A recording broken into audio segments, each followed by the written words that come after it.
ये तुम्हारे ही नसीब का है। ये लो पैसे, ये लो बेटा।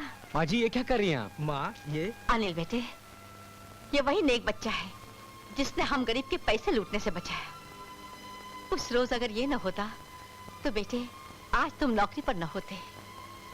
ये तो इंसान के रूप में देवता है। तब तो माँ इनका बहुत बड़ा एहसान है हम पर। कैसी बात कर रहे हो भैया? इंसान तो इस दुनिया में एक दूसरे की हमदर्दी के लिए पैदा हुआ है, वरना उसकी जिंदगी का मकसद ही क्या है? वैसे आप लोग क्या कर रहे हैं? क्या बताऊं दोस्त, मुझे पहली तनख्वाह मिली, वो लाकर मैंने माँ के हाथ में धर दी। इतने से बात पर मेरी पत्नी नाराज हो गई और हमारे इकलौते बच्चे को लेकर महिला आश्रम में चली गई। महिला आश्रम? क्यों?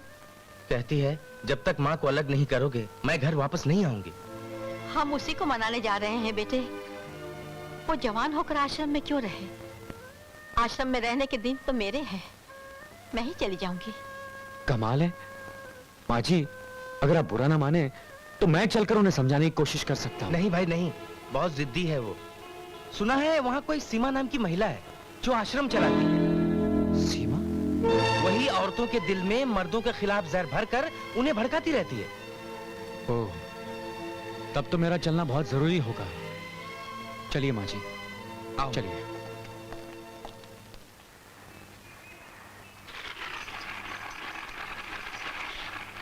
तुम यहाँ खुश तो हो ना? जी। कोई तकलीफ तो नहीं है तुम्हें? नहीं। गुड। हमें नीता से मिलना है। अभी बुलाती हूँ। नीता, नीता। दादी माँ आ गई, पापा आ गए। विकी, मेरे बच्चे, मेरे लाल।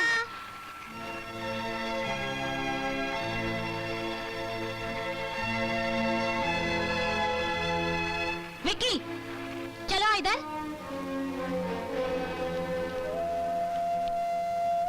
बहू, मैंने अनिल को सब समझा दिया है।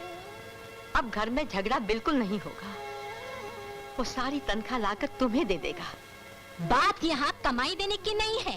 फिर तुम हमसे अलग क्यों रह रही हो? क्योंकि मुझे आपके साथ नहीं रहना, बस। मम्मी इधर से चलो ना, यहाँ पे रहने का मन नहीं करता। दादी माँ और पापा के साथ रहेंगे। चलो ना मम्मी। ठहरिए नीता बहन।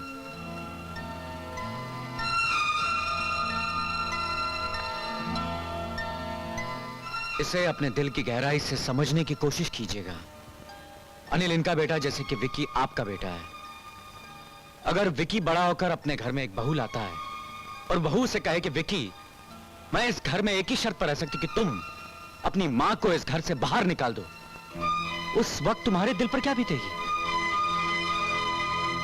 बहन, भगवान का बनाया हुआ संसार एक ऐसा बाजार है जहां इंसान का किया हुआ हिसाब उसे यहीं चुकता करके जाना पड़ता है। क्या कल तुम अपने बेटे का दुख बर्दाश्त कर सकोगी? अपने आने वाली बहू के जुल्म सह सकोगी? अपने खून से जुदा होकर खुश रह सकोगी? बोलो, जवाब दो। बस भाई साहब, बस मुझे माफ कर दीजिए। आज आपने मेरी आंखें खोल दी, आने वाले तूफान से मुझे बचा लिया। मुझे माफ कर दीजिए भाई साहब, मुझे माफ कर दीजिए। नीता, ये तुम क्या करने जा रही हो? इनकी जज्बाती बातों में आकर तुम अपना अधिकार, अपना अभिमान, अपना सम्मान सब कुछ गवा बैठोगी।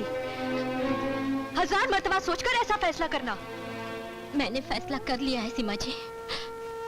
भाई साहब ने मेरा झूठा अभिमान तोड़ दिया। भूल मेरी ही थी। मैंने माँ समान सास का अपमान किया है। भगवान मुझे कभी माफ नहीं करेगा। माँ जी, माँ जी, मुझे माफ कर दीजिए।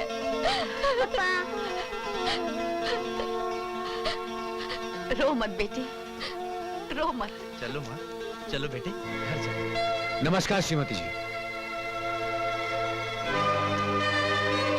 सुनो, हाँ तुम। जी फरमाइए। तुम काम क्या करते हो और रहते कहाँ हो? जी मैं काम यही करता हूं कि सुबह शाम काम की तलाश करता हूं, और रही रहने की बात, मेरा आता पता ठिकाना इस कार्ड पर लिखा है। आदमी काफी काबिल लगते हो। तुम इधर उधर नौकरी की तलाश में भटकने के बजाय यहाँ हमारे साथ महिला आश्रम में काम करना पसंद करोगे? जरूर करूंगा। नौकरी चाहे महिला आश्रम में हो, चाहे पुरुष आश्रम हो, चाहे पशु आश्रम में हो, मगर मेरी भी एक शर्त है। उस आश्रम में घर तोड़ने के बजाय घर जोड़ने का काम शुरू हो जाना चाहिए, जो आप करेंगे नहीं। जी? नमस्कार। इडियट। क्या हुआ? डैडी की तबीयत तो ठीक है ना? इनकी तबीयत तो बिल्कुल ठीक है, लेकिन बात क्या है डॉक्टर अंकल? सेठ जी ने अंजल सब त्याग दिया है। हा? ना कुछ खाते हैं ना पीते हैं। मगर क्यों? डैडी, क्या बात है? क्या हुआ डैडी? मैं बताता हूँ बेटी। सेठ जी ने कसम खाई है, जब तक तुम शादी नहीं करोगी और अपने पति के साथ आकर उनके पैर छूकर आशीर्वाद नहीं लोगी, तब तक न वो अन्न खाएंगे न पानी की एक बूंद अपने हलक से नीचे उतारेंगे।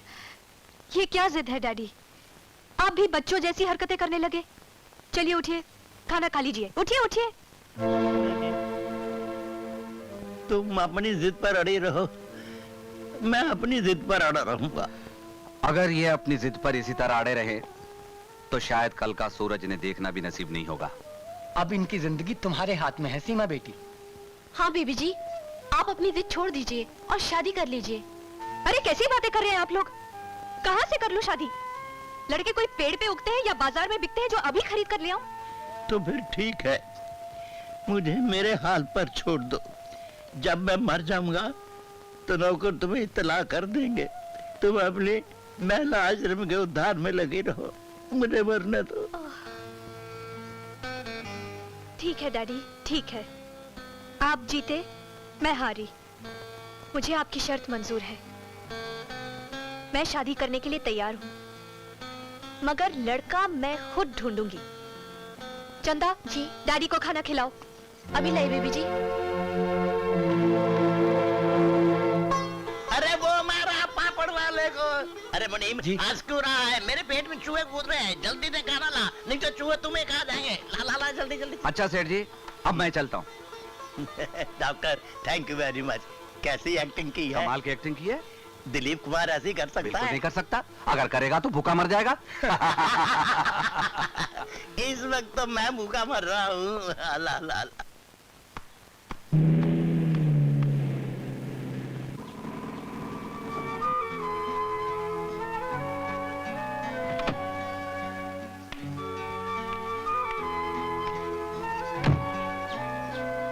अमर बाबू यही रहते हैं क्या?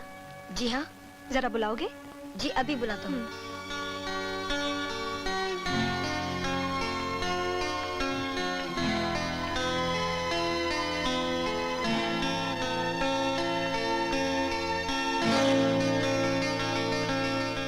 अरे आप फरमाइए, क्या सेवा करूं आपकी? आपको नौकरी की तलाश है ना? हाँ, जिस तरह भूखे को रोटी की तलाश रहती है, उसी तरह आजकल के नौजवानों को नौकरी की तलाश रहती है। तो समझ लीजिए आपकी तलाश खत्म हो गई। मैंने आपके लिए एक बहुत ही खूबसूरत सी नौकरी तलाश कर ली है।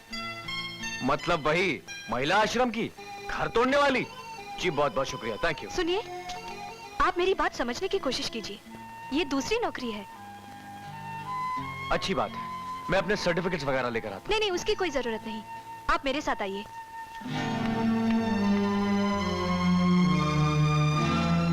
आइए ना।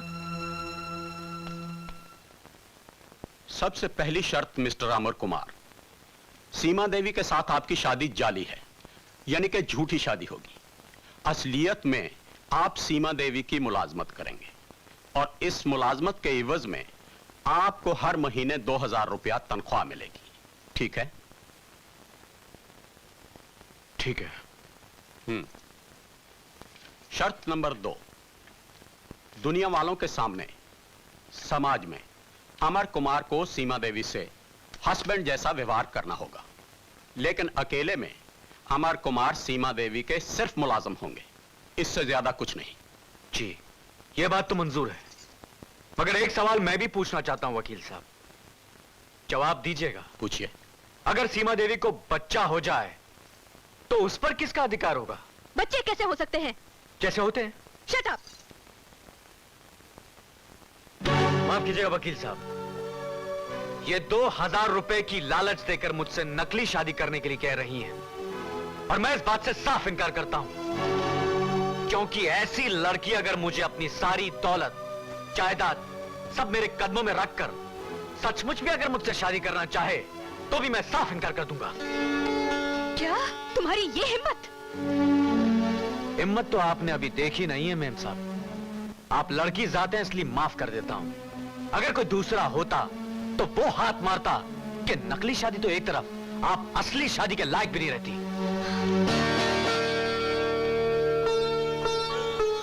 डैडी? मिस्टर अमर कुमार, मेरा नाम करमचंद है। मैं सीमा का बाप हूं। नमस्कार। नमस्ते। मुझे तुम्हारी साफ गोई और करख जवाब सुनकर बहुत मजा आया। साफ साफ बात करने की मेरी आदत है हुजूर, मगर तकलीफ तो यह है कि जमाना इस आदत की दाद तो देता है मगर नौकरी नहीं देता, बल्कि जज्बात को ठेस पहुंचाकर, मेरी गरीबी का मजाक उड़ाकर, मुझे पैसे का लालच देकर मुझसे गलत काम करवाने की तमन्ना रखता है। और मैं ऐसी हजारों नौकरियों को ठोकर मारता हूं।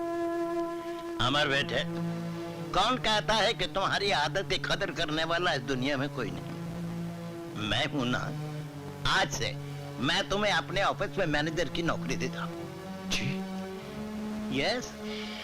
डैडी, डैडी आप धोखा खाएंगे। आप इन्हें पहचानते नहीं। आदमी की पहचान मुझे तुमसे ज्यादा है बेटे। तुम्हें तो इतना भी मालूम नहीं है कि सोने और पीतल में फर्क क्या होता है। पीतल से बनते हैं बर्तन और सोने से जेवर। तुमने सोने को पीतल समझ लिया। आओ बेटे।